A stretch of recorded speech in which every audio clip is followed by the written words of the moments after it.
फिर आएगा कलयुग की 20वीं पीढ़ी या 20वीं पीढ़ी प्रारंभ है।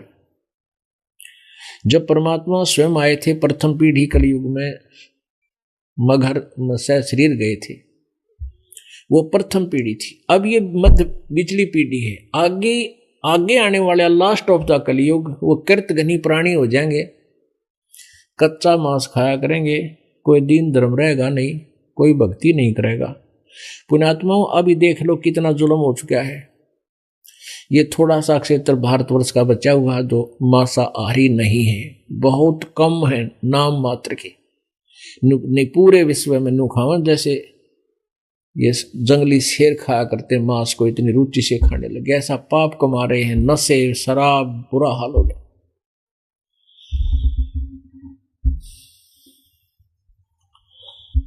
और लास्ट में और 100 200 1000 2000 वर्ष के बाद क्या होगा इस प्राणी का? ये तो दया होगी मालिक की। पुण्यात्मा इस मार्ग को समझकर बुराई त्याग देंगे, फिर से एक बार स्टेबिलिटी होएगी, डर बनेगा भगवान का। और परमात्मा जो सुख देगा वो कोई नहीं दे सकता, जो परमात्मा धन देगा वो राष्ट्रपति भी नहीं दे सकता। संसारिक सुख के साथ साथ हमें आध्यात्मिक लाभ भी मिलेगा। आप देखो हमारे देश के प्रधानमंत्री थे इंदिरा गांधी जी, अब उसके जो आश्रित लोग थे उनसे कितना लाभ ले सकते थे, वो स्वयं भी एक अंगरक्षक ने उनको हत्या कर दी। उनके पुत्र सुपुत्र थे राजीव गांधी जी, वो भी किसी दुष्ट ने मार दिए। उनका पुत्र था वो भी एयर क्रैश में मर गया, दूसरा छोटे वाला।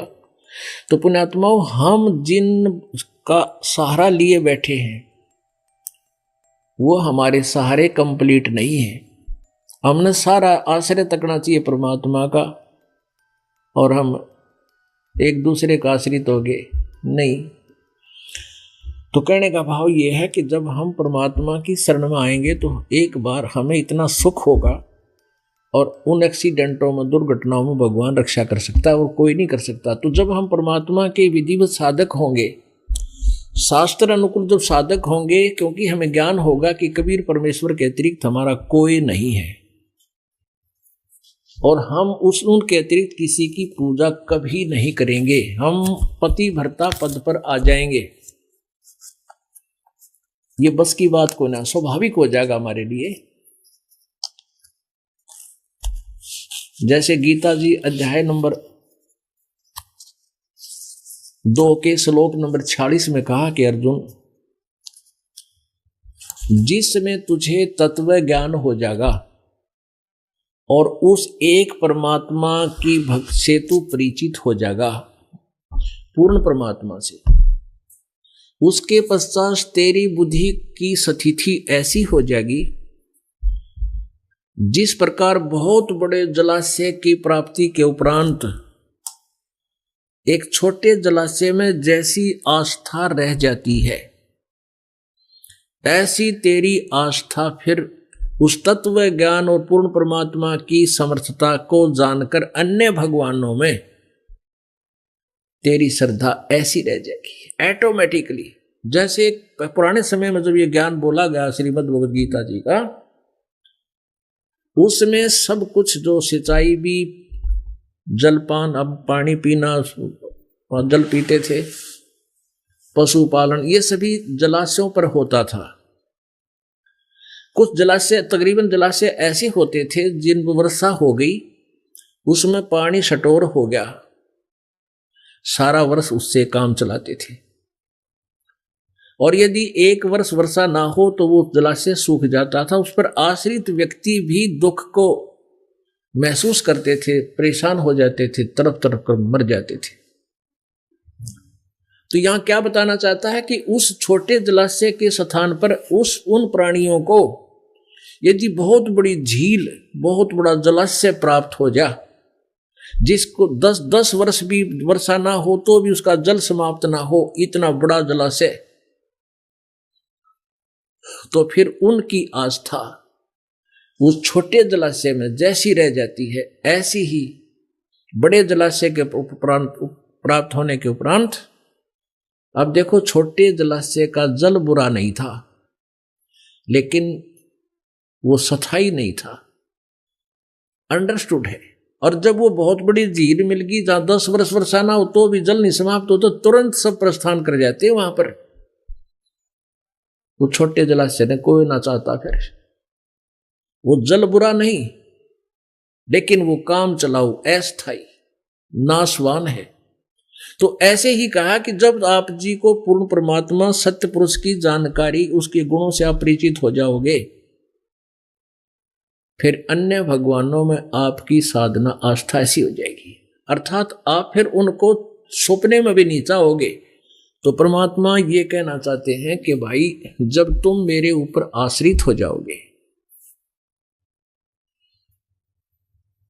किस प्रकार आश्रित होना है? जैसे पुण्यात्माओं,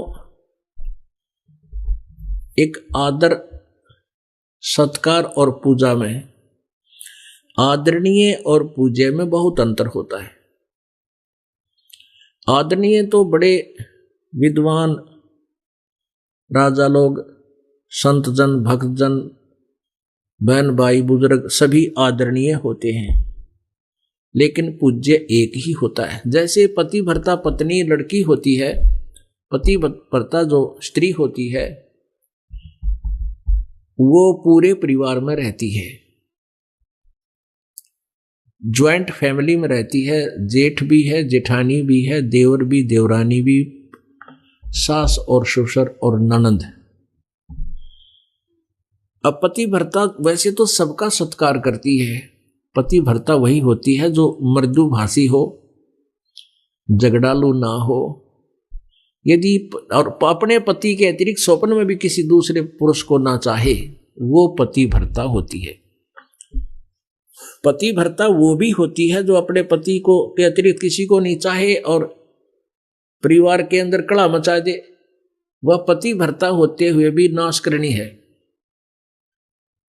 और एक पति भर्ता ऐसी होती है कि घर में भी रहे अपने पति को, तो वो तो फाइनल होता ही है पति भर्ता का, अंडरस्टूड है। बाकी जेठ है, जेठानी है, देवर है, देवरानी है, ननंद, सास ससुर को यथा उचित सत्कार देवे और उनसे प्यार ते रहे, तो वो उनका सत्कार करे, आदरणीय है उसके। वह कौन सास ससुर है और बड़े जेठ जेठानी है, उनको बड़े भाई बहन के तुल, और छोटी देवर देवरानी है, उनको छोटे भाई बहन की तरह, और ननंद को अपने छोटी बहन की तरह। तो इस तरह सत्कार दे, और माता पिता को, सास ससुर को माता पिता के तुल्य सत्कार करे, लेकिन उसकी अपनी आस्था जो होती है अपने पति में ही रहती है। जब भिन्न होते हैं ना, अलग अलग न्यारे होते हैं,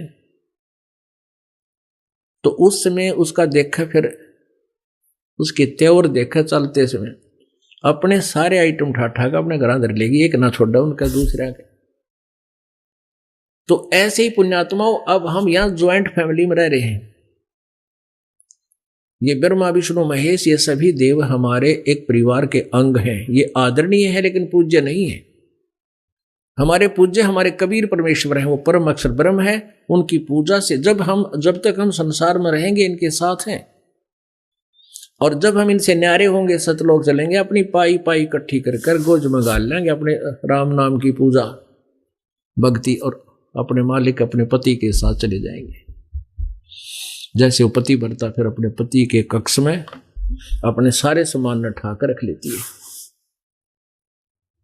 तो पुण्यात्माओं, जब हम ऐसे पति भरता यानी अन्य किसी देव से भी स्वप्न में भी हम कुछ इच्छा ना रखें, अपने संसारिक सुख की केवल एक अपने मूल मालिक कबीर देव से, कबीर साहब से हम इच्छा रखेंगे, उसके अतिरिक्त किसी में स्वप्न में भी नहीं चाहेंगे, तो हम पति भरता पद पर आगे, हम पति भरता भक्त हैं। अब परमात्मा क्या बताते हैं? पति भरता जमी पर जो जो धर है पावे, समर्थ झाड़ू देत है ना काटा लग जावे। क्या बताते हैं कि जब आप ऐसी आ जाते हो स्थिति में, कबीर जी के अतिरिक्त आप किसी के मन में स्वप्न में भी नहीं चाहते किसी देव को, तो फिर आप अपने जीवन रूपी सफर में जब चलते हो, पैदल सफर करते हो, प्रस्थान करते हो, परमात्मा आपके पाप रूपी कांटों को ऐसे बुहारता चलता है आगे आगे के मेरे बच्चे को मेरी प्यारी आत्मा के कर्म रूपी पाप कर्म रूपी कांटा लाग चुभ ना जाए, आपके दुखों को ऐसे दूर करेगा। पति भरता जमी पर जो जो धर है पावे, समर्थ झाड़ू देते है ना काटा लग जावे। आप देख लेना कुछ दिनों के बाद जब आप इस परमात्मा से परिचित हो जाओगे और सच्ची भक्ति करोगे, सब पूजाएं त्याग दोगे। अब क्या करते हो, शुरू शुरू में आते हैं, डरते रहते हैं उन आन उपासना को छोड़ने से, नाम भी ले लेते हैं और डरते डरते उनको भी नमस्कार पड़े पड़े करे जाते हैं, तो उनको लाभ नहीं होगा भूल के भी। या तो एक कदम उस पटरी पर खड़ा हो जाना है जिस पर गाड़ी चला करती है, गड्ढा में तो गियर न रखी थी हमने। 100 वर्ष सतगुरु की पूजा एक दिन आन उपासी, वो अपराधी आत्मा फिर पड़े काल की फांसी।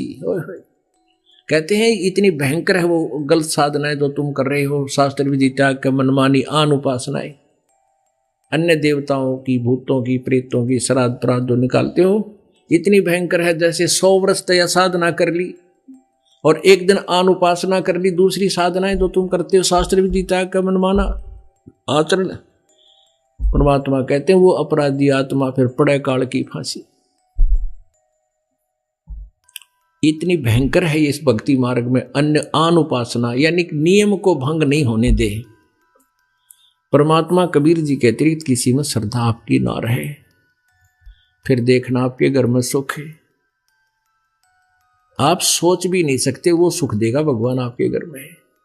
आपने सुना होगा, कभी देखा नहीं होगा। वो चमत्कार आपके घरों में होंगे, वो दुख आपके दूर होंगे कबीर परमेश्वर से। बोलो सतगुरुदेव।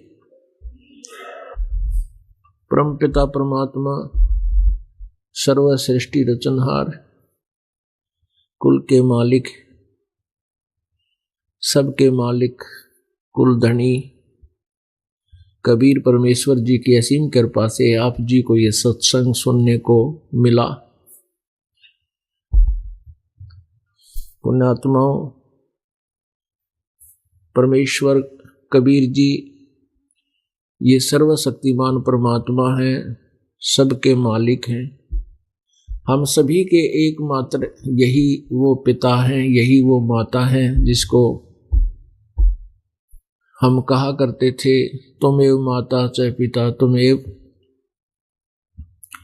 तुमेव बंधु च सखा तुमेव विद्या च द्रविण तुमेव सर्व मम देव देव।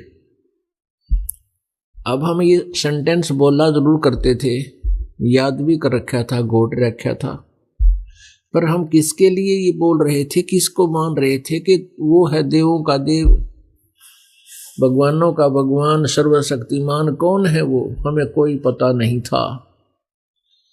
वैसे ही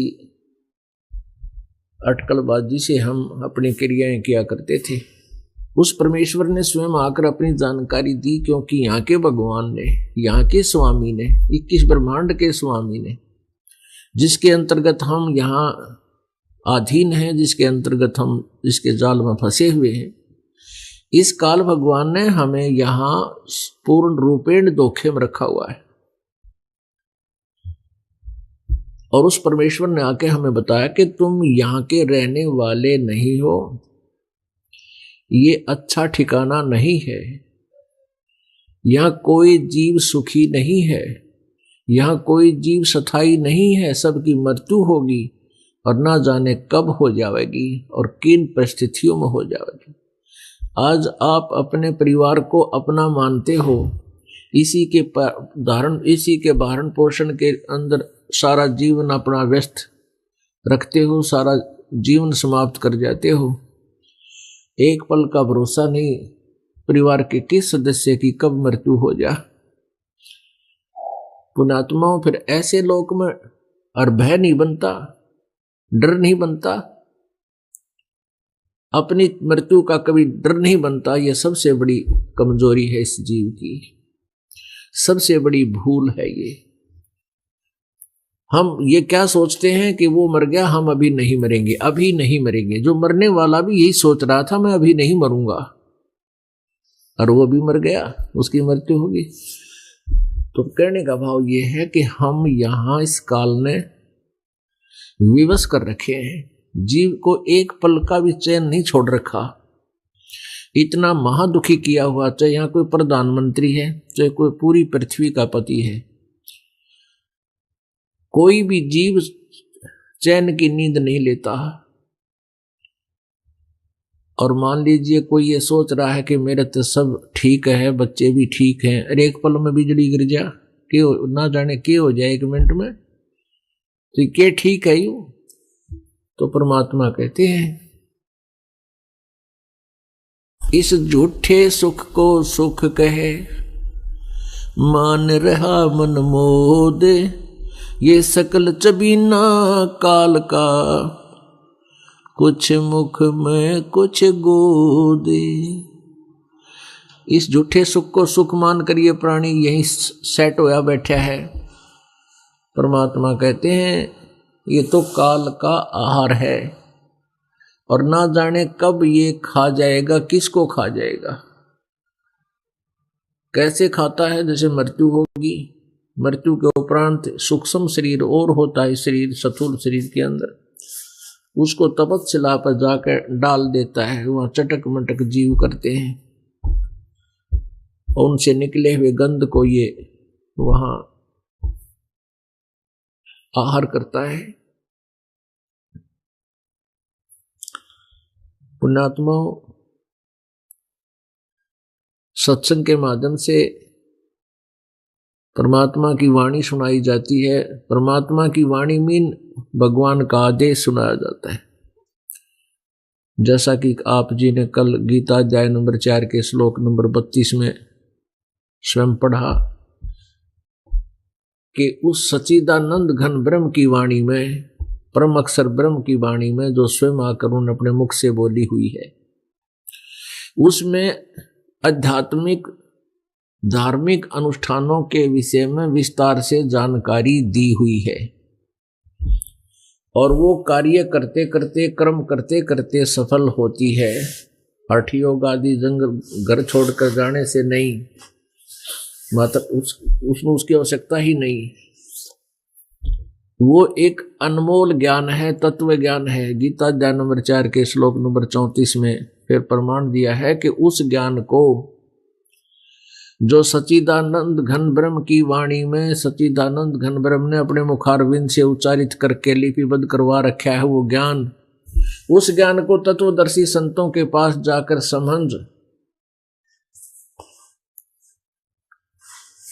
और उनको दंडवत प्रणाम करने से, कपट छोड़कर प्रश्न करने से वो तत्वदर्शी संत तुझे अध्यात्म ज्ञान बताएंगे, वो तत्व ज्ञान से परिचित कराएंगे।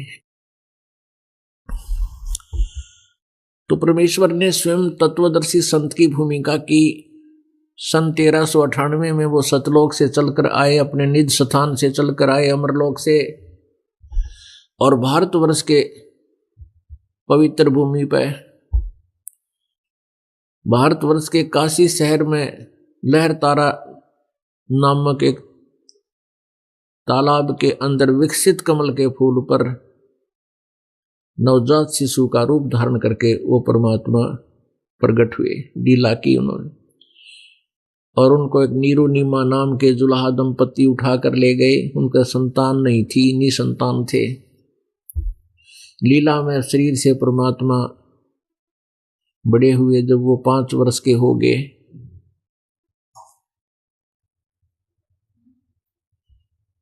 पांच वर्ष से ही वो अपनी सच्चिदानंद घन की वाणी, अपनी वाणी को अपने मुखारविंद से उच्चारित करने लग गए, उच्चारण करने लग गए। उनके ज्ञान के सामने बड़े बड़े विद्वान फेल हो गए, लेकिन बालक जानकर, जुलाहा जानकर, एक संस्कृत भाषा का ज्ञान ना होने से उनको अविद्वान जानकर उन अनाड़ियों ने परमात्मा के यथार्थ ज्ञान को ना स्वयं स्वीकार किया और ना जनता तक जाने दिया, उसको दबा दिया, समाप्त करवा दिया। परमात्मा ने कृपा की हमारे ऊपर, वो लिपिबद्ध करवा दी भक्त धर्मदास जी के माध्यम से। आज वो अमृत ज्ञान हमारे समक्ष है, आज वो उसका प्रकाश हो रहा है और वो ज्ञान इन वेदों और पुराणों और गीता जी से मेल खाता है। और इनसे जो गीता और वेदों में नहीं है, जहां पर इन्होंने कह दिया है कि वो तत्वदर्शी संत बताएगा, हम कंप्लीट नॉलेज नहीं रखते, तो वो ज्ञान भी उस तत्व ज्ञान के अंदर परमात्मा की वाणी में लिपिबद्ध है। वो तत्व ज्ञान क्या है उसको समझना है। कैसे? मानुष जन्म दुर्लभ है, मिले न बारंबारे, भाई तरवर से पत्ता टूट गिरे वो बहोर न लगता डार। कोटि जन्म तन भर मत होगे, कुछ ना हाथ लगा रे, कुकर सुकर खरबया बोरे, कौआ हंस बुगारे। परमात्मा की वाणी कितनी प्यारी है, कितनी निर्णायक है, कितनी प्रेरणादायक है, लेकिन हम इस सिंपल वाणी को ना पढ़कर संस्कृत में माथा मारेंगे, वो संस्कृत के गच्छामी गच्छामी न करेंगे याद, उसमें वो जो वेदों में संस्कृत भाषा में वेद लिखे हैं, संस्कृत भाषा में गीता जी लिखी है। अब संस्कृत भाषा के जानने मात्र से उन वेदों और गीता का अनुवाद नहीं हो सकता, इस तत्व ज्ञान से उनका अनुवाद हो सकता है। अब परमात्मा की जो ने वही ज्ञान वेदों गीता और पुराणों वाला अपनी सिंपल लैंग्वेज में जो जनसाधारण समझ और पढ़ सकता है उसमें लिपिबद्ध करवाया, ताकि जनसाधारण भी इस ज्ञान से परिचित हो सके। लेकिन इस अमृत ज्ञान को इस करके रिजेक्ट कर दिया कि संस्कृत में लिपिबद्ध नहीं था, और आज ये हमारे काम आ गया क्योंकि हम सभी आसानी से इसको समझ सकते हैं। कोटि जन्म तन भर मत होगे, कुछ ना हाथ लगा रे। पुणात्मा, दो प्रकार से मानव शरीर प्राप्त होता है। परमात्मा कहते हैं मानव शरीर प्राप्त पाके नहीं रटे हरि नाम, जैसे कुआ जल बिना फिर बनवाया क्या काम। दो प्रकार से मानव शरीर प्राप्त होता है। एक तो एक विधान बना रखा परमेश्वर कबीर देव ने, इस काल को बनाकर दे रखा है, नहीं तो यू एक भी मनुष्य जीवन ना देता हमारे को। इतने लाखों की संख्या में प्राणी बना रखे, कुत्ते गधे सुअर अन्य प्राणी, एक और बना देता। परमात्मा ने एक विधान बना के इसको दे रखा है कि एक मानव शरीर प्रत्येक प्राणी को अवश्य मिलेगा। तो जैसे एक तो ऐसे मानव शरीर प्राप्त होता है जिस प्रकार 84 लाख योनियों के कष्ट को भोगने के उपरांत एक टर्न वाइज मानव शरीर अवश्य प्राप्त होता है,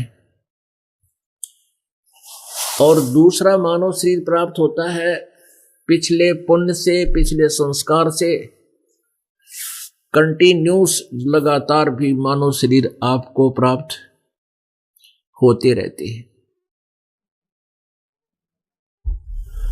जैसे आप जी जो आज परमेश्वर की शरण ग्रहण कर चुके हो और जो ग्रहण करेंगे वो प्राणी कभी ना कभी किसी ना किसी युग में, किसी जन्म में कबीर परमेश्वर के यथार्थ ज्ञान को समझा है, सुना है, उनके आधार से कुछ समय तक भक्ति भी की है।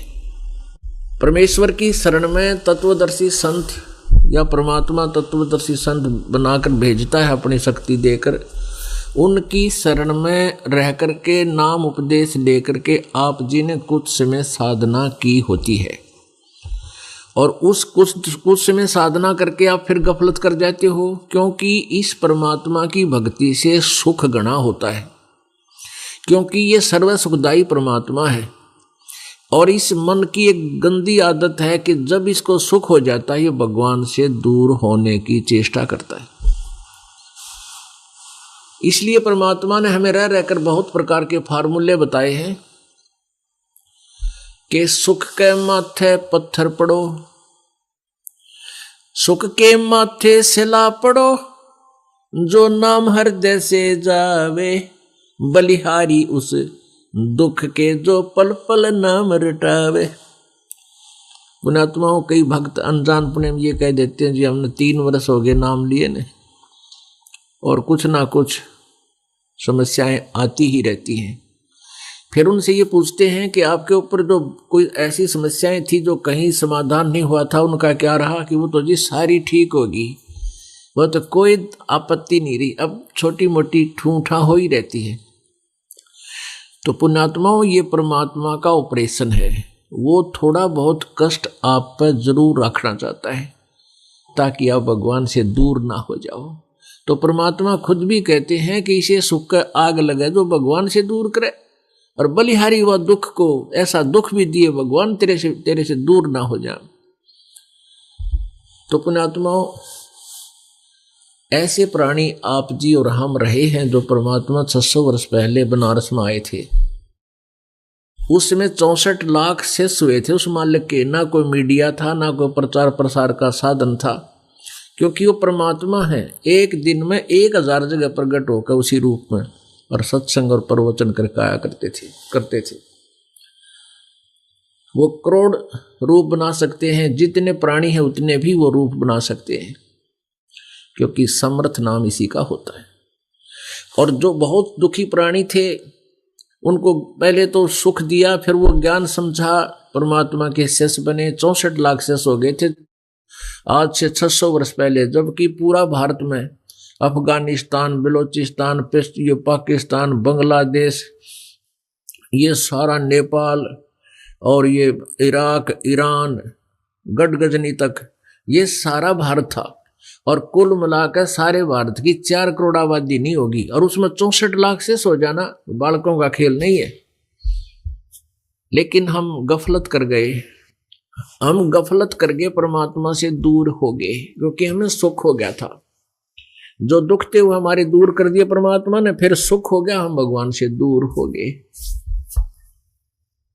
जिस कारण से आज आप फिर उसी समय से सन 1398 से सन 1518 तक परमात्मा 120 वर्ष तक इस धरातल पर एक लीला करने के लिए जो प्रत्येक युग में आते हैं, जो परमात्मा की एक लीला है, परमात्मा का एक गुण है जो वेदों में भी वर्णित है,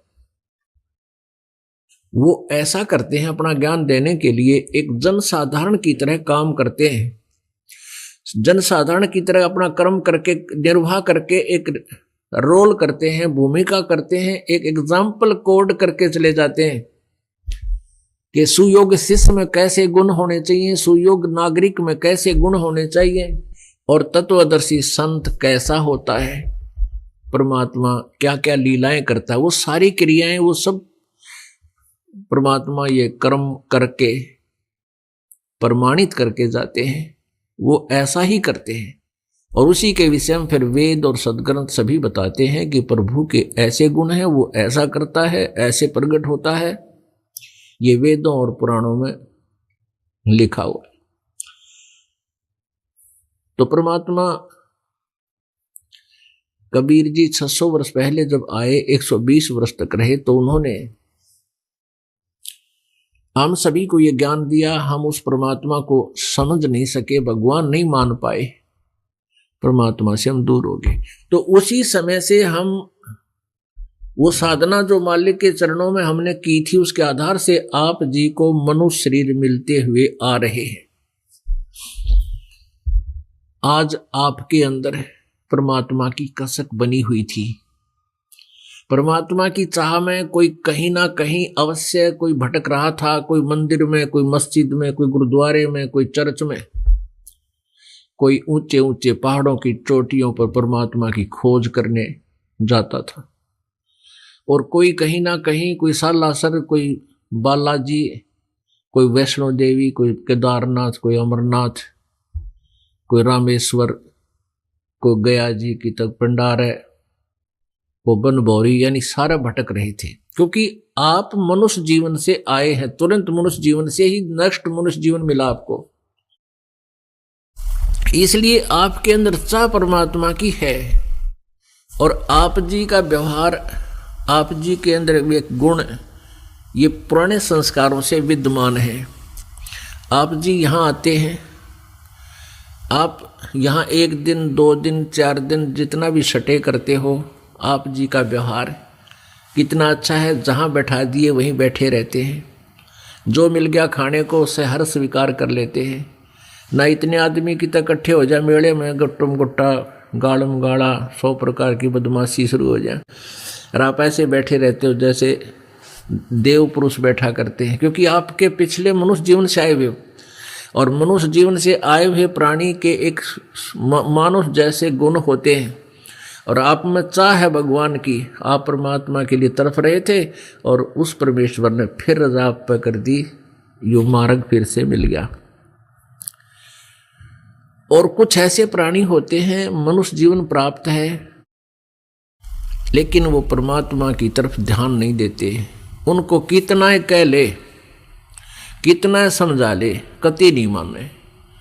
गुट्टी लावेंगे, हुक्का पाड़ेंगे हैं, और सिनेमा देख लेंगे, और की तो बकवाद कर लेंगे, और कितना धंधा करवा ले वो कर लेंगे, लेकिन वो राम नाम नहीं रट सकते। वो परमात्मा की चर्चा भी नहीं सुन सकते, क्योंकि वो मानव शरीर से नहीं आए हैं। वो 84 लाख योनियां भोग के टर्न वाइज मनुष्य शरीर प्राप्त है ऐसे प्राणियों को, जो परमात्मा के नाम से चिढ़ते हैं और कहते हैं भगवान है नहीं, और ऐसे 100 प्रकार के उदाहरण देकर अपने आप को सेट किए बैठे।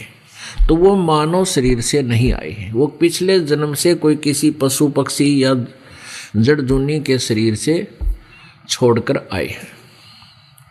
तो ऐसे व्यक्ति, उनको कितना ज्ञान समझा ले, भक्ति करा नहीं करते और ना सुना करते। वो सुन लेंगे, कान्ना पर घटाने जाएंगे। जैसे आप प्रत्येक परिवार में देख लीजिए, कुछ एक परिवार तो ऐसे हैं जो पूरा का पूरा परिवार मालिक के चरणों में आ गया है। कुछ परिवार के ऐसे हैं जो इसमें 1-2 सदस्य नाम ले रखा है, 3 सदस्य कतई नहीं सुनते, विरोध और करते हैं, गालियां देते हैं उनको। तो वो जड़ दुनी से आए हुए प्राणी हैं, या पशु पक्षी के शरीर से आए हुए प्राणी हैं, जो परमात्मा के ज्ञान को सुनना नहीं चाहते। एक घर में पिताजी ने नाम ले लिया, बेटा लेता नहीं। जो पिताजी कभी भी अपने संतान को गलत मार्गदर्शन नहीं करेगा, क्योंकि वो उन्हीं के लिए जी रहा होता है, और वो बेटा नहीं मान रहा है, तो वो पशु जुन्नी से आया हुआ प्राणी है, उसके बस की बात नहीं, वो काल का प्राणी है। और जो अच्छी आत्माएं हैं, जो परमात्मा की शरण में कभी रही हैं, वो कोयल के बच्चे हैं, और जो जड़जूनी से आए हैं वो काल के बच्चे हैं, काग के बच्चे हैं, वो काल प्रेरित हैं। उनके अंदर वो प्रवेश होना बड़ी डिफिकल्ट है। वो तो जाएगा लेकिन बहुत समय लगता है। अब ये कोयल क्या करती है, कोयल जो होती है ना पक्षी, ये अपना भिन्न अलग से कोई घोंसला बनाकर अंडे बच्चे पैदा नहीं करती है, क्योंकि अलग से अंडे वो पैदा करती है तो कौवे खा जाते हैं, उसके अंडों को छोड़ते नहीं। तो क्या चतुरता करती है, वो उन काग के अंडों में, घोंसले में जहां मादा कौवे ने अंडे दे रखे होते हैं, उत्पन्न कर रखे होते हैं घोंसले में, वो कोयल वहीं पर अपने अंडे उत्पन्न कर देती है। जब मादा कौवी कहीं चुग्गा चरने चली गई होती है, वो ताक में रहती है। अब जब वो कौवी आती है वापस, वो देखती है कि 4 अंडे हो गए। ये पहचान नहीं पाती तेरे कौन से हैं और दूसरे कौन से हैं। तो इस डर से कि कहीं मैं अपने अंडों को ही ना डाल दूं नीचे या खराब कर दूं, तो उन 4 को ही से लेती है, 4 को ही परवरिश कर देती है, 4 में से बच्चे निकाल देती है। और वो कोयल देखती रहती है कि मेरे बच्चे इसमें अंडे में हैं, बच्चे बन गए, उसकी दृष्टि रखती है। जब वो बच्चे कुछ फुदफुदाने लग जाते हैं, उड़ने लग जाते हैं, वो देखती रहती है। जब वो बच्चे उड़ने लायक हो जाते हैं तो दूर वृक्ष पर बैठ कर कोयल अपनी प्यारी प्यारी बोली बोलती है। कोयल के बच्चे अपनी माँ की बोली को तुरंत पहचान जाते हैं और ऐसे ऐसे करने लग जाते हैं। फिर वो बार बार बोलती है तो उड़कर उस कोयल की आवाज की तरफ वो उसके बच्चे उड़कर चल पड़ते हैं। कोयल क्या करती है, वहां से उड़कर चल पड़ती है और वो आवाज लगाती हुई चलती है। उसके बच्चे साथ साथ बहुत दूर निकल जाते हैं। कुछ देर तो वो कौवी उन बच्चों के पीछे उड़ती है, मेरे बच्चे गए, मेरे बच्चे गए, लेकिन वो बहुत दूर चले जाते हैं, वापस आ जाती है, कहीं दूसरे बच्चों को हानि ना हो जा, उनका पीछा छोड़ देती है। और जो कौवे वाले बच्चे होते हैं, काग वाले, वो नहीं परवाह करते, वो देखते भी नहीं उसकी बोली की तरफ। कोयल वालों ने अपनी माँ की बोली को पहचान लिया और उसके साथ चले गए। तो ऐसे ही वो प्राणी जो एक ही परिवार में 4-5 सदस्य हैं, जिनमें से 2-3 ने नाम ले लिया है, 2 नहीं ले रहे हैं, यही समझो काग और कोयल के, उन्होंने कभी किसी जन्म में भक्ति नहीं की। वो टर्न वाइज उन्होंने मनुष्य जीवन प्राप्त है। एक समय कागभूषण नाम के एक भक्त ने अपने मित्र गरुड़ को अपनी आत्म कथा सुनाई। क्या बताया? अब गरुड़ जी ने पूछा कागभूषण से कि हे कागभूषण, हे भूषण जी, आपने इतनी अच्छी साधना, ऐसी भक्ति, ऐसी उपलब्धि कैसे प्राप्त हुई? तब कागभूषण बताता है कि गुरुदेव, मेरी बहुत लंबी कहानी है, अब उसको याद करता हूं तो मेरे रोंगटे खड़े हो जाते हैं, मैं कितना नीच प्राणी था। क्या बताता है कि मेरे असंख्यों मनुष्य जीवन मैंने बर्बाद कर दिए, किसी जन्म में भक्ति नहीं बनी। कभी टर्न वाइज नंबर मनुष्य का आता था, ऐसे बकवादों में मैं खो देता था।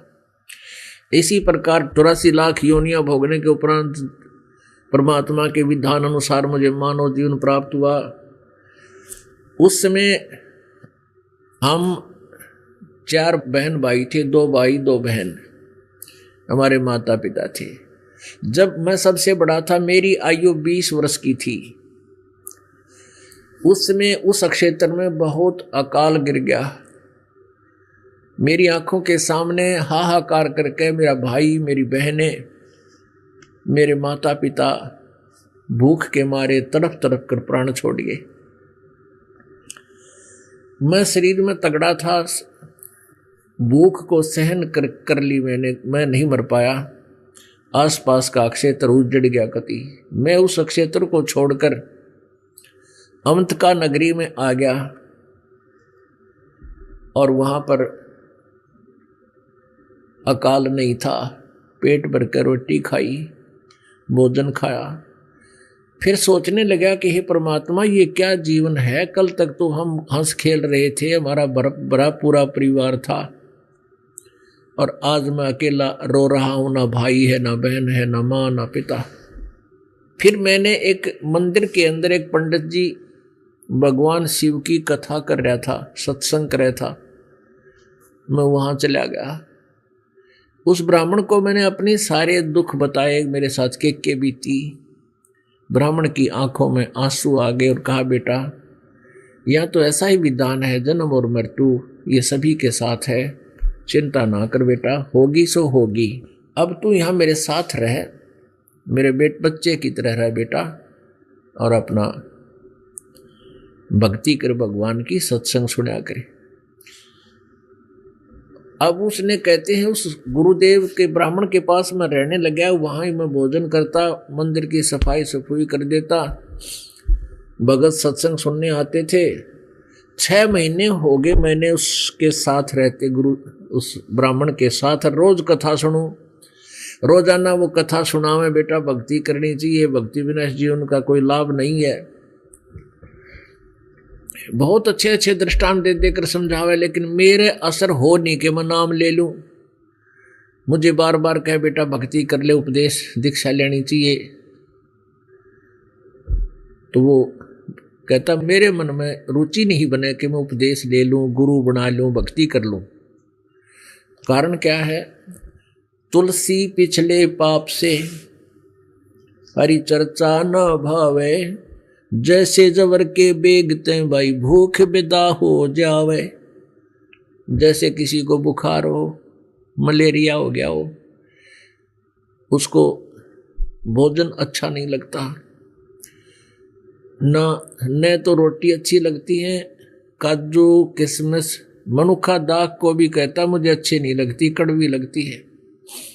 सेब संतरे भी वो नहीं खा पाता क्योंकि उसको वो कड़वी लगती हैं। प्रतिदिन आहार करने वाला भोजन रोटियां भी कड़वी लगती हैं। तो पुण्यात्माओं, ना रोटी कड़वी, ना मनुखा दाख कड़वी, ना सेब और संतरे कड़वे।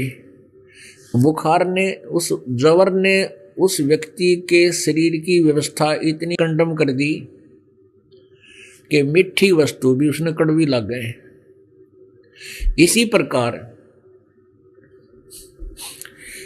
पाप कर्मों के बुख जवर के कारण, पिछले जन्म जन्मांतर के पापों के दबाव से उस प्राणी को, जिसको परमात्मा की भक्ति और ज्ञान रूपी सत्संग रूपी मनुखा दाख कड़वी लगती है, तो उसके पाप कर्मों ने उसके अंतःकरण को इतना खराब कर दिया, वो मीठी वस्तु भी, मीठा पदार्थ भी कड़वा लग रहा है। अब उसका ट्रीटमेंट क्या है, उपचार क्या है? कि जैसे मलेरिया हो जाता है, मलेरिया रोग को नाश करने के लिए कड़वी कुनीन खानी पड़ती है, ना रुचि हो तो भी खानी पड़ेंगी। उनके खाने से ही वो मलेरिया जवर समाप्त होगा और फिर पुनः उसको भूख लगेगी, स्वस्थ होगा। पुण्यात्माओं, यही तरीका है। प्रारंभ में परमात्मा की चर्चा पिछले संस्कारियों को तो अच्छी लगती है, लेकिन जिनके संस्कार अच्छे नहीं होते और पीछे अच्छे भी संस्कार हैं लेकिन पाप कर्म ज़्यादा है, उनको भी डिफिकल्टी आ जाती है। तो उनके लिए तरीका बताया है कि परमात्मा की वाणी अच्छी ना लगे तो भी सुनता रहे, क्योंकि ये कानों के माध्यम से अंदर जाती है, अंदर जाकर कुनीन की तरह अपना कार्य करती है, अंदर के पापों को धो देती है। और कुछ दिनों के बाद आपको इतनी अच्छी लगेंगी ये कथाएं परमात्मा की, 200 से 400 1000 किलोमीटर जाकर आप सत्संग सुना करोगे, क्योंकि आपकी आत्मा स्वस्थ होगी। अब उसको भूख लग रही है। जब अस्वस्थ व्यक्ति स्वस्थ हो जाता है, जवर से वो जबर खत्म हो जाता है, फिर उसको ऐसी भूख लगती है नो डट कर रोटी खाता है, सब्जी भी ना मिले सूखी रोटियां भी खा जाता है, क्योंकि वो स्वस्थ हो गया। तो पुण्यात्माओं, परमात्मा की कथा, परमात्मा की चर्चा उन्हीं पुण्यात्माओं को अच्छी लगती है जो जिनका अंतःकरण स्वस्थ हो चुका है। और जिनका स्वस्थ नहीं है तो उन्होंने भी सत्संग ही सुनना पड़ेगा। ये परमात्मा की वाणी आहार भी है और ये मेडिसिन का भी, दवाई का, औषधि का भी काम करती है। तो 6 महीने हो गए, कहता भूषण बता रहा है गुरु जी को कि मैंने 6 महीने हो गए, गुरु जी रोजाना कहे, मेरे तो प्यार भी कर है, वही मैं आहार करता हूँ, उसी के भंडारे में रह रहा हूँ, लेकिन नाम लेने की रुचि कति नहीं बनी। 6 महीने में जा करके मैंने, मेरी रुचि बनी, मैंने उपदेश लिया। अब पुण्यात्माओं, इस काल ने कई तरह से हमें बना रखा है, व्यवस्थित कर रखा है। हम पहले तो भक्ति करना नहीं चाहते, भक्ति करने लगते हैं तो फिर हमारे अंदर एक और गुण है, मान अभिमान का अवगुण है ये, जिसके कारण हम भक्ति बर्बाद कर लेते हैं। अब काकभूषण ने क्या किया कि 6 महीने तक शिव जी भगवान की जो कथाएं गुरु जी सुनाया करते थे वह सुनता रहा, वह घोट ली, कंठस्थ याद कर ली। और उनकी अच्छी आवाज थी उस लड़के की, भूषण की, और युवा आयु उम्र थी। तो क्या हुआ, जो वहां श्रोता आते थे, जब गुरुजी कहीं स्नान करने चले जाते या कुछ घूमने फिरने चले जाते, कुछ श्रोता वहां बैठ जाते, तो वो कथा सुनाने लग जाता उनके अब्सेंस में। तो वो भगत जन कहने लगे, भाई कमाल कर दिया भूषण जी, आप तो गुरुजी से भी अच्छी कथा सुनाते हो, आपकी तो बहुत ही प्यारी आवाज है। उसके अभिमान घर कर गया और वो चौधरी पाक गया, अंडी पाक गया वो। फिर अब काकभूषण अपने सारे बताओ बीती हुई भूषण गुरु जी को कि एक दिन गुरु जी आए मंदिर में और मेरे पास कुछ चेले चपटे बैठे थे, मैं खड़ा नहीं हुआ, विमान का मारा और बैठे बैठे प्रणाम कर दिया। अब गुरुजी ने ध्यान नहीं दिया इन बातों पे, वो तो जाकर अपने भगवान शिव जी के शिवलिंग बना रखा था, उसको वहां उनकी पूजा पाजा करने लग गया और मैं बैठा रहा, बैठे बैठे दर्शन कर लिए।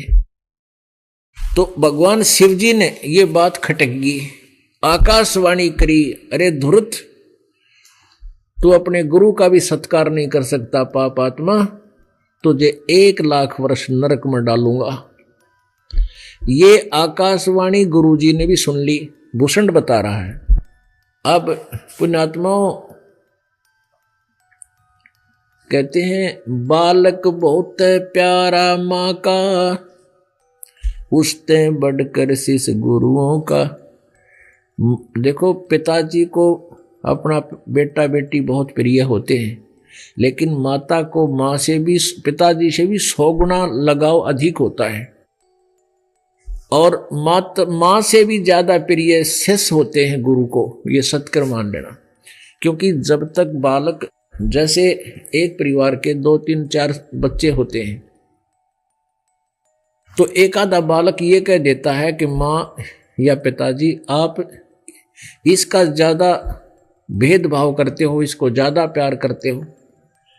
वो उसकी अपनी सोच होती है, लेकिन माता पिता के मन में किसी भी बेटा बेटी में कति अंतर नहीं होता, क्योंकि वो जो माता पिता पद पर हैं वो समझते हैं इस बात को।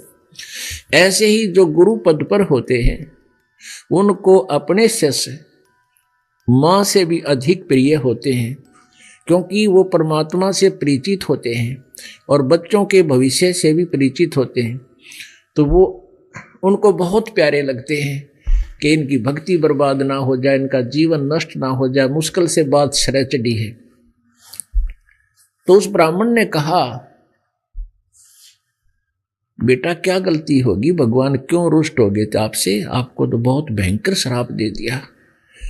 हाथ जोड़कर खड़े हो गए, हे भगवान। गुरुजी प्रार्थना करते हैं, हे गुरुदेव, हे भगवान, बालक था, बोला बच्चा था, अभी नाम लिया था, इससे कोई गलती होगी हो तो माफ करो मेरे दाता, माफ करो मेरे दाता। काफी दिन तक आरती प्रार्थना करते रहे, तब आकाशवाणी हुई कि इसने बैठे बैठे दर्शन किए थे, इसने आदर सत्कार नहीं किया गुरुजी का। जब तू गुरुजी का ही सत्कार नहीं करेगा तो मेरे लोक में आकर मेरे साथ फिर यहाँ क्या तू व्यवहार करेगा। पुण्यात्माओं, ये देखो, ये खेल का मैदान है। बच्चे चाहे किसी सत्र में खेलें, जैसे डिस्ट्रिक्ट लेवल पर बच्चे खेलते हैं तो नियम वही होते हैं उनके, और जो स्टेट लेवल पर गेम खेलते हैं तो उनके भी नियम वही होते हैं, और जो नेशनल स्तर पर, राष्ट्रीय स्तर पर खेलते हैं उनके भी नियम वही होते हैं, और इंटरनेशनल अंतर्राष्ट्रीय स्टेट स्थिति में खेलते हैं तो उनके भी नियम वही होते हैं। तो ऐसे ही क्या बताते हैं परमात्मा ने अपनी अमृतवाणी में बताया है, कबीर जी ने, मम संत मुझे जान मेरा ही स्वरूपम। मेरे संत को, यानी जो मेरा नाम उपदेश देने का मैंने अधिकारी बना रखा है, उसको मेरा ही स्वरूप माने। गुरु मानुष कर जानते ते नर कहीं है अंधे, होए दुखी संसार में, आगे यम के फंदे। गुरु गोविंद कर मानियो, रहियो शब्द समाए, मिले जब दंडवत बंदगी, नहीं पल पल ध्यान लगावे। तो गुरु जी को परमात्मा मानकर अपने इस प्रॉब्लम को सोल्व करना है, जन्म और मृत्यु वाली ने। जैसे एक गणित में एक प्रश्न आता है, उसमें मूलधन ज्ञात करना होता है। उसके लिए सपोज करना पड़ता है, मान लो मूलधन 100 रुपये, और फिर वो 100 रुपये मूलधन मानने के बाद ही हम उस करोड़ों और अरबों के मूलधन को प्राप्त कर सकते हैं और अपना इक्वेशन, अपना ये प्रॉब्लम सोल्व कर सकते हैं। जब तक हम 100 रुपये मूलधन नहीं मानेंगे तो ओरिजिनल मूलधन को प्राप्त नहीं कर सकते। तो परमात्मा ने इसलिए बताया है कि आप जी वो 100 रुपये है, वो मूलधन नहीं था, वो ओरिजिनल मूलधन नहीं है, लेकिन उसके बिना वो मूलधन मिल नहीं सकता। तो गुरु जी को आप जी ने भगवान सपोज करना पड़ेगा।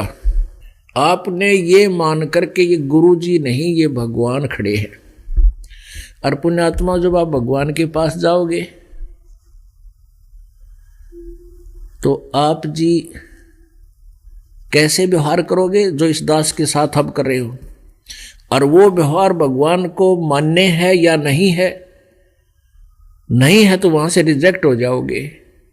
और जो गुरु जी को आप परमात्मा रूप में मानकर और फिर उसके साथ जो बोलना चलना व्यवहार करना, निष्कपट भाव से बातें करना और उसके अंदर एक विशेष कसक बना कर रखना, तो यही एज इट इज भगवान से आप क्या होगा। तो यहाँ से जब जाओगे, जैसे आदमी दिन में रिहर्सल करता है, बातें करता है, ऐसी सपने में आएंगी। तो वो स्वप्न में तो प्रैक्टिकल जो आप कर रहे हैं वही आपके स्वप्न में आती। तो ऐसे ही जब यहाँ शरीर छोड़कर जाओगे तो इस दास के रूप में परमात्मा आपकी परीक्षा लेने के लिए वहां खड़ा होगा।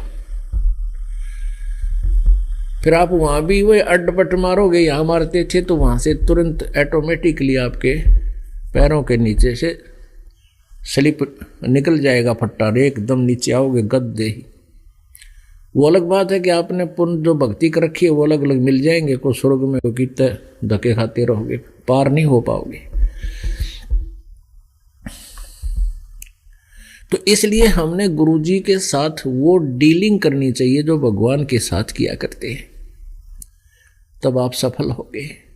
तो यहाँ काकभूषण से आकाशवाणी में भगवान शिव ने कहा कि तूने अपने गुरुजी का सत्कार नहीं किया, तू अंडी पाक गया, बैठा बैठा प्रणाम कर लिए तूने। तो जब तू गुरुजी के का सत्कार नहीं कर सकता तो मेरा केक तने फूकूंगा, मारा गाड़ूंगा। मैं क्या करूंगा इसे दुष्ट का इस पवित्र लोक में, क्योंकि भगवान पहले ही उस भस्मासुर से दुखी थे, इसे नालायका थे। तो फिर प्रार्थना की, उस गुरुदेव ने कहा बेटा माफी मांग भगवान ते। और काफी दिन तक कहता भूषण के मैं और गुरुजी प्रार्थना करते रहे, आकाशवाणी की कि नालायक तेरे गुरुजी की अर्जी मैंने स्वीकार कर ली है, तुझे रहना तो पड़ेगा। जब तू यहाँ से शरीर छोड़कर जाएगा तुझे नरक में तो रहना पड़ेगा। अब जो मैंने कह दिया सो कह दिया, 1 लाख वर्ष तू नरक भोगेगा, लेकिन नरक में तुझे यम के दूत दुखी नहीं करेंगे, ये मैं आदेश दे दूंगा। अपने आत्माओं देखो, जैसे किसी की जेल होगी और वो मंत्री का मित्र है, मंत्री का रिश्तेदार है, वो जेल में तो उसने रहना ही पड़ेगा, लेकिन वहां के वो जेलर और कर्मचारी उसको कह कुछ नहीं सकते, वहां बटेऊ की तरह रहेगा, मेहमान की तरह रखा जाएगा, लेकिन रहना पड़ेगा जेल में जब तक उसकी सजा बरकरार वो है, निर्धारित है। तो इसी प्रकार उसने शिव जी ने उसको इतनी राहत तो दे दी कि नरक में तने यम के दूत दुखी नहीं करेंगे। वो आदेश मंत्री हैं, क्योंकि ये मंत्री है, उन्हें दे दिया। कहते हैं मैं 1 लाख वर्ष जेल में रहा, वहाँ नरक में रहा, लेकिन यम के दूतों ने मुझे सताया नहीं। गुरु जी की प्रार्थना पर, भगवान शिव जी के कृपा से। उसके बाद कहते फिर मानव शरीर हुआ। उस मानव शरीर भी मैंने कई बर्बाद कर दिए। फिर मानव शरीर हुआ। फिर मैं लोमस ऋषि नाम के एक महात्मा, लोमस नाम के ऋषि एक कथा करे थे, मैं वहाँ जा बैठा। वहाँ मेरे मन में ये एक विकार है जीव के अंदर, वो फिर उत्पन्न हो गया। कहने लगा कि वो सरगुण के बारे में जानकारी दे रहे थे, सरगुण के बारे, सरगुण। और मैंने कहा नहीं, मैं तो हूँ निर्गुण का अधिकारी, और सरगुण सभी नष्ट नाश हो जाई, निर्गुण कथा हमें बतलाई। लोमस ऋषि जी से कहा कि हे लोमस ऋषि जी, आप तो जो इस साकार भगवान के बारे में बता रहे हो ये तो नष्ट हो जाएंगे, हमें तो निराकार और निर्गुण के बारे में जानकारी दीजिए। अब लोमस ऋषि जी ने बहुत समझाया, चेष्टा की कि भाई जैसे बीज है, आम का बीज है, आम के पेड़ का बीज आम के फल में है, और उस बीज में पेड़ है। अब बीज में पेड़ निर्गुण रूप में है, ये कोई काम नहीं कर सकता, ना छाया हो ना इसका फल लगे, तो ये निर्गुण है। इस निर्गुण का क्या करेगा, चाहिए तो हमने सरगुण। जैसे बीज को बोया, पौधा बना, फिर धीरे धीरे पेड़ होया, पेड़ होकर उसका फल लगे, छाया बनी, तो सरगुण हुआ तो काम आया। और वो निर्गुण ने के चाटेगा, तो वो बीज में आम का पेड़ है। कहने लगा मेरे बात बुद्धि माई को ना, क्योंकि मेरा घिसा पिटा ज्ञान कहीं से सुना सुनाया, फिर आगे अड़ गया। फिर रोमस ऋषि ने मुझे श्राप दे दिया कि तू चंडाल का जन्म होना चाहिए, तेरे जैसे नालायक का, जा चंडाल के घर जन्म ले तू, मोटी बुद्धि के। तो तब कागभूषण कहने लगा मैं नाराज नहीं हुआ, मुझे दुख नहीं हुआ, मैं लोमस ऋषि के चरणों में गिर गया और मुझे वो पिछले दुख याद आ गए। लोमस ऋषि से प्रार्थना की, माफ़ी मांगी, महाराज मुझे गलती होगी, माफ़ कर दो, अपने दास को जन्म तो कहीं दे दो, पर एक आशीर्वाद दे दो मुझे, मेरा कहीं भी जन्म हो मैं भगवान की भक्ति ना भूल पड़े। लोमस ऋषि खुश हो गए, तब आशीर्वाद दे दिया, बेटा अब चंडाल के घर जन्म तो तने लेना पड़ेगा, कागचंड के, लेकिन मेरे आशीर्वाद से तेरा भगवान की भक्ति याद रह जाएगी थोड़ी थोड़ी। तो फिर ऐसा ही हुआ। उसके बाद फिर क्या हुआ कि मेरा कागचंड के घर जन्म हुआ। ये ब्रह्मा की पत्नी जो ब्रह्माणी है, इनके ये हंस इनका एक वाहन है, तो उनकी हंसनी जो है वो रुत पर आई, उसको कागचंड के द्वारा जा करके वो नए कराई। तो कहते उसके बाद मेरा जन्म हुआ, उनके संयोग से कागचंड के और हंसनी से मेरा जन्म हुआ। और फिर नीचे का शरीर तो मनुष्य जैसा है, लेकिन मुंह कौवे जैसी है, ऊपर का शरीर कौवे का है, बाकी शरीर मनुष्य जैसा है, कागभूषण का। कहने लगे फिर मैं उसके बाद मुझे जोगजीत नाम के संत मिले, परमात्मा कबीर परमेश्वर जी चारों युगों में आते हैं, प्रत्येक युग में एक एक नाम उनका सुप्रसिद्ध होता है। जैसे सतयुग में सतसुकृत ऋषि नाम से, त्रेता में मुनिंदर ऋषि नाम से, द्वापर में करुणा में ऋषि नाम से, और कलयुग में कबीर परमेश्वर नाम से वो परमात्मा सुप्रसिद्ध हुए। लेकिन अन्य रूप बनाकर भी वो प्रकट होते रहते हैं, और उस समय भी वो ज्ञान प्रचार और समझाते रहते हैं। तो ऐसे वो परमात्मा जोगजीत नाम से सतयुग में आए हुए थे, और उससे फिर कहते हैं मैंने उनका ज्ञान विचार सुना, उनसे काफ़ी देर तक डिस्कस की। फिर उन्होंने जो सृष्टि रचना मुझे सुनाई, उसके बाद मेरी होश हवास उड़ गई, चरण पकड़ दिए, प्रभु ऐसी ज्ञान तो किसी ने आज तक सुनाया नहीं। और उनसे मैंने दीक्षा ली, तब मेरी ये स्थिति आई है, तब मैं ऐसी मेरी भक्ति बनी है और मेरी लंबी आयु होगी। तो पुण्यात्माओं, कहाँ से बीज पड़ा उसकी भक्ति का? पहले तो कहते असंग जन्म चले गए, मैंने याद भी कौन किया परमात्मा। फिर स्टार्ट कहाँ से हुई, फिर गलती बन गई, फिर नरक भी हो गया, फिर जन्म हुआ, फिर बकवाद कर दी है, और फिर धीरे धीरे आखिर में रोग कहाँ कटा? उस परम पिता परमात्मा के चरणों माने से उसके सच्चे ज्ञान से, उसकी सच्ची भक्ति से। अब आपको उस परमात्मा की अमर वाणी में ये ज्ञान सुनाते हैं। अमर वाणी सुनाते हैं आपको। बूझे गरुड़ भूषण बियाना, मोह से भेद कहो विधि नाना। वचन सुशील दृष्टि अनुरागा, देवतों की देह द्वार मुख कागा।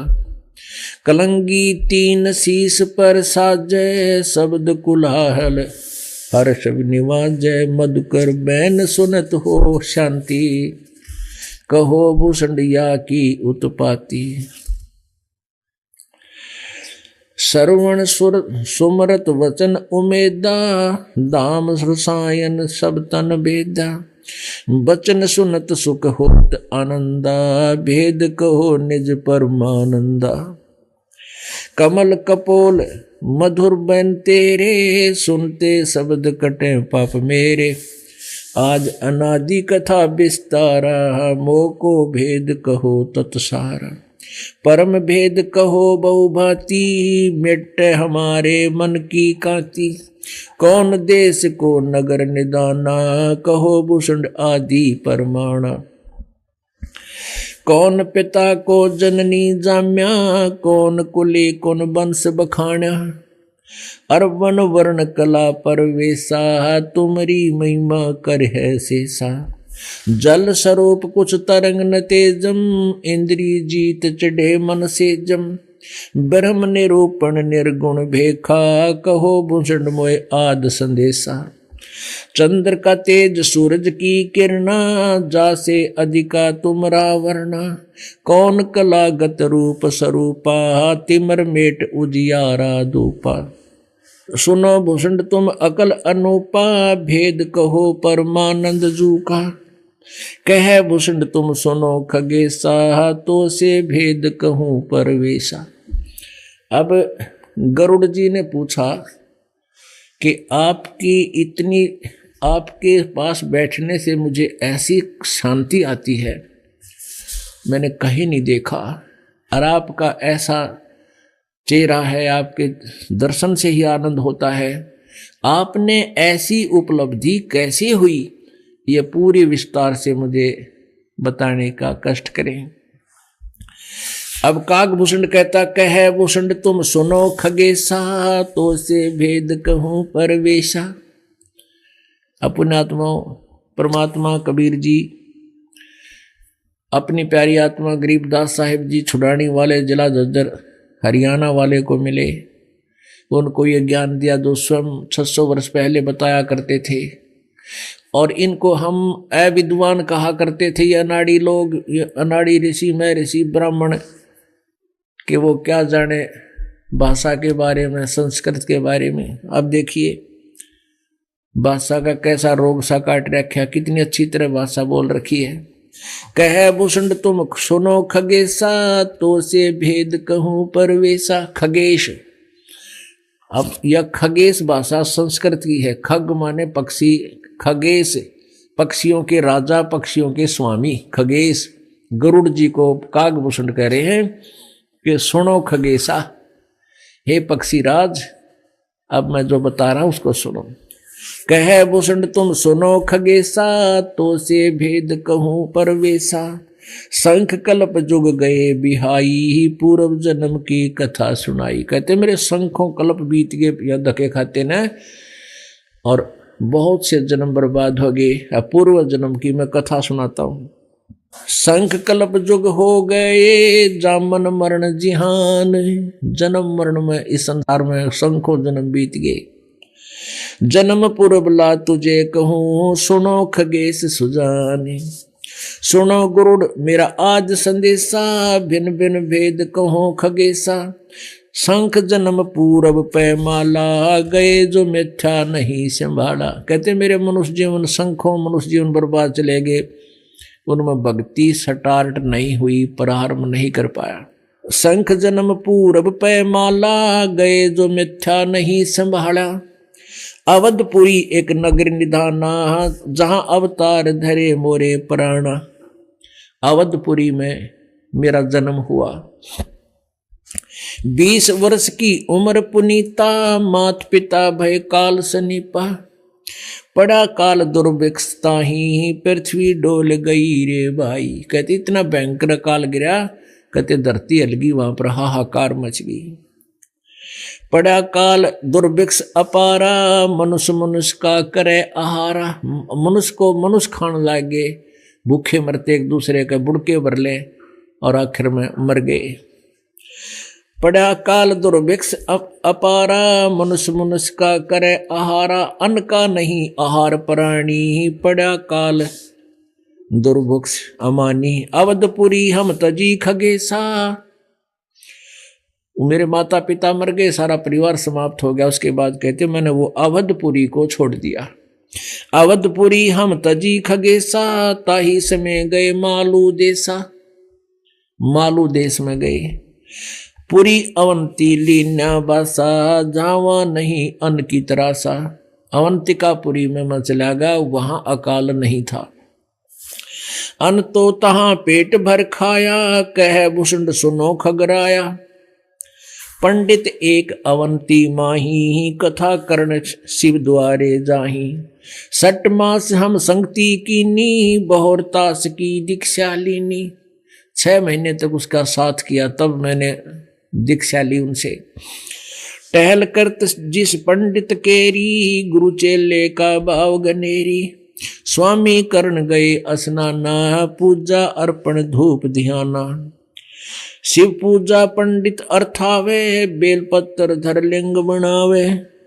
शिव पूजा पंडित करे, जहाँ हम लिया निवास। गुरु शिक्षा मन में करी, मिटी खगेश पियासे।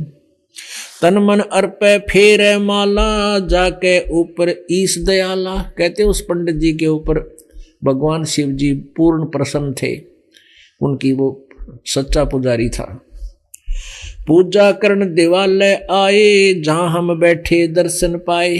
कहते हैं जब वो मंदिर में आए एक दिन पूजा करने, तो मैं बैठे बैठे ने उनके दर्शन कर लिए। पूजा करण देवालय आए, देवालय यानी मंदिर में आए। जहां हम बैठे दर्शन पाए, जहां शिव को मोह दिया सरापा, लाख वर्ष तुम जमपुर रखा। तहां शिव जी ने इस बात पर मेरे को श्राप दे दिया, लाख वर्ष तक जमपुरी यानी नरक में रखने का। पंडित सुना बचन शिव केरा, ओठ चरण लिए कीन गुरु गुरु केरा। पंडित शिव का ध्यान लगाया, कल्प करी बालक बोराया। रे धर बालक तू शिव का ध्याना, ताते बख्शे तेरे प्राणा। 4 पहर पंडित को बीते, बहुर आवाज हुई मन चीते। 4 पहर तक ब्राह्मण पंडित जी गुरु जी अपने शिष्य का अपराध क्षमा कराने के लिए प्रार्थना करते रहे।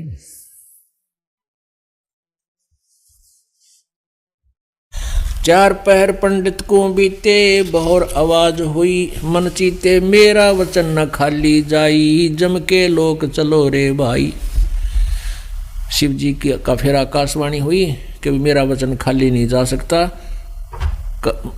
उस नरक में तो जाना ही पड़ेगा, यम के लोक में।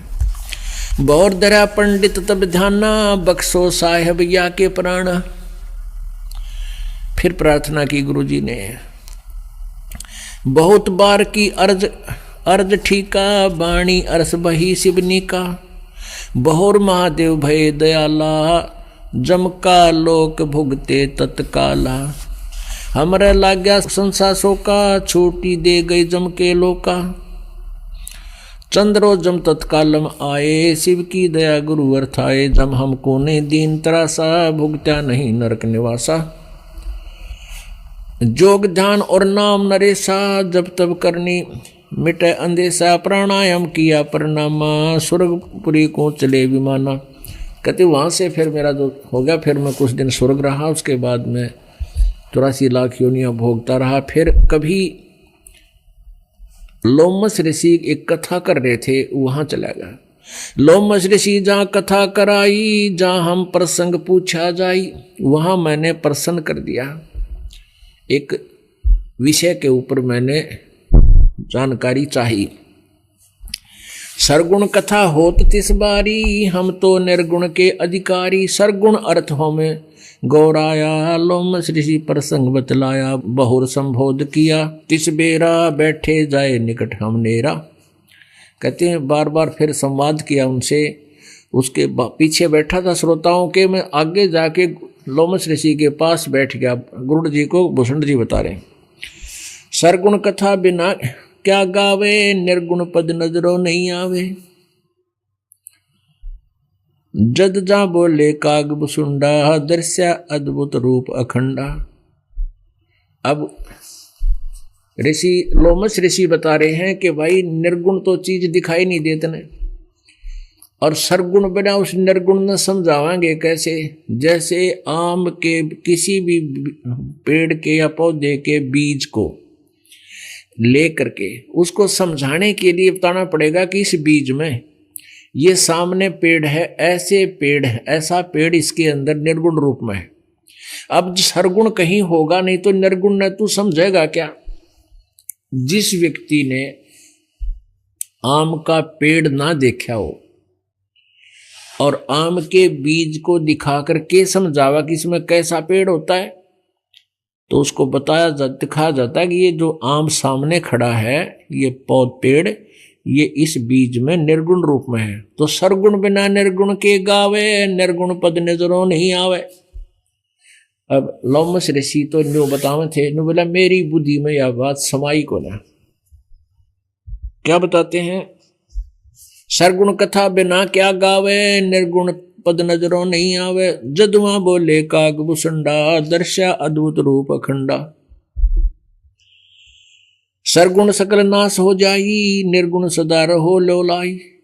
अब कहने लगा, मैं उस लोमस ऋषि को शिक्षा देने लग गया कि जो दिखाई देता है तो नाश हो जाएगा एक दिन, और निर्गुण की भक्ति करो, निर्गुण की भक्ति करो।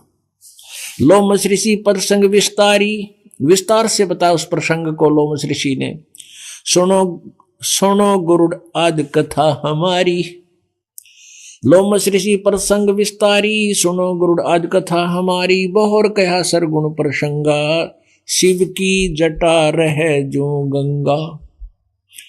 तप करके भागीरथ लाए, तीनों लोक कीर्ति दर्शाए।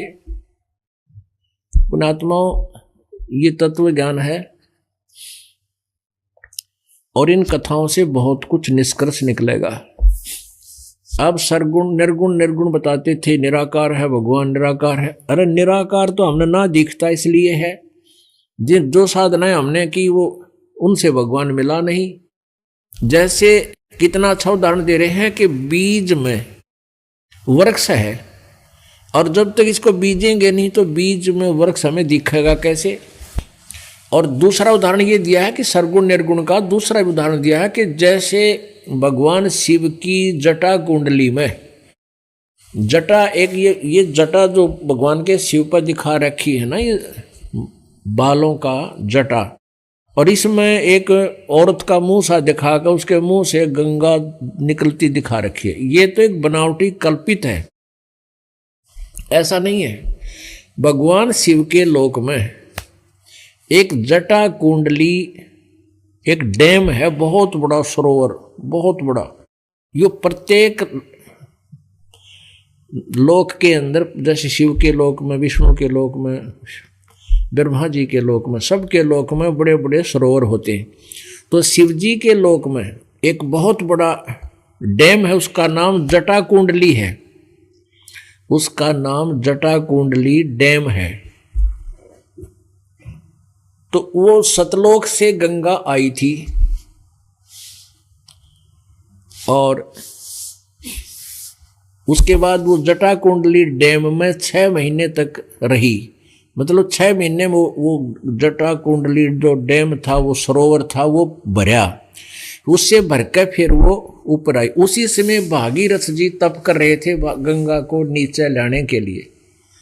उन्होंने कहा ना, गंगा ने आना था और भागीरथ ने जस पाना था। ये सारी कहानी अब समझ में आओगी। अब यहां क्या बता रहे हैं, शिव की जटा रहे जो गंगा, बहुर कया सरगुण प्रसंगा, शिव की जटा रहे जो गंगा। तब कर कै भागीरथ ल्याए, तिहु लोक कीर्ति दर्शाए। गुप्त वस्तु प्रगट दिखलाई, निर्गुण सरगुण समझो भाई। कि या गंगा हमने ना दिखी थी, हमारे लिए अवेलेबल पृथ्वी पर नहीं थी। भागीरथ ने तप किया और उस तप करके उस निर्गुण जो हमें नहीं उपलब्ध थी वो थी वहां पर मौजूद, साकार में थी। और वहां से ये गंगा नीचे गिरती है तो वहां से नीचे गिरने से ये वाष्प रूप बन जाती है, वाष्प। और फिर यहाँ इस पर हिमालय के ऊपर आकर के ये बर्फ रूप धारण कर लेती है और फिर वहां से जल बनकर ऐसे निकलती। तो बीच से ये आती नजर नहीं आती आम व्यक्ति को, ये दिव्य दृष्टि से देखी जाती है। और ये गंगा सतलोक से आई है, काल के लोक का ये अमृत नहीं है। पुण्यात्माओं, अब ये बातें याद रखने की हैं कि ये तत्व ज्ञान है, इसमें सब निर्णय होगा। जो अभी तक हम खिचड़ी ज्ञान बनाए बैठे थे, किसी का सिर पैर हमारे पास नहीं था, अब ये सारा सुलझ जाएगा। कहते 9 मन सूत उलझिया, ऋषि रहे जख मारे, सतगुरु ऐसा सुलझा दे, वही उलझे न दूजी बारे। इन काल ने और काल के दूतों ने, इन झूठे गुरु ऋषि में ऋषियों ने आध्यात्मिक ज्ञान को ऐसा उलझा दिया जैसे 9 मण यानी 360 किलो सूत, ये धागे होते थे पहले, कच्चा सूत काटते थे, वो 1 किलो उलझा हुआ ना सुलझा सारा दिन में। जब न खींचे तो टूट जा, गांठ पड़ा तो फिर वो कपड़ा नहीं बन सकता, वो व्यर्थ होया। उसको बड़े प्यार से सुलझाना पड़ता था। तो 1 किलो उलझे हुए सूत ने सुलझाने में सारा दिन लग जाता था दुल्हे का। परमात्मा कहते हैं, ये कबीर परमेश्वर जी कहते हैं कि तुम ये इन अज्ञानियों ने ये आध्यात्मिक ज्ञान रूपी सूत 9 मण उलझा दिया। और कहते सतगुरु ऐसा 9 मण सूत उलझाइया, और ऋषि रहे झकमार, और सतगुरु ऐसा सुलझा दे, उलझे ना दूजी बार। तब ये ऐसा सुलझ जाएगा कबीर परमेश्वर जी की कृपा से, गुरु जी की दया से, इस दास पर रजा करी भगवान ने, तो ये ऐसा सुलझ जाएगा आध्यात्मिक ज्ञान, फिर नहीं उलझेगा इस कलयुग में। जो भक्ति करो चाहे ना करो, कोई ज्ञान में कमी नहीं रहेगी। तो एक सैंपल है ये गंगा उस सतलोक से आई हुई। इसके गंगा के जल को कितने दिन रख दो खराब नहीं होता, क्यों? ये कहां से आएगी?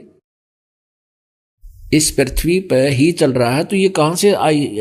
हमारी बुद्धि यहां तक थी, शिव जी की जटा में निकली, फूल खा रखी नो एक औरत, अरे फूटे भाग मारे।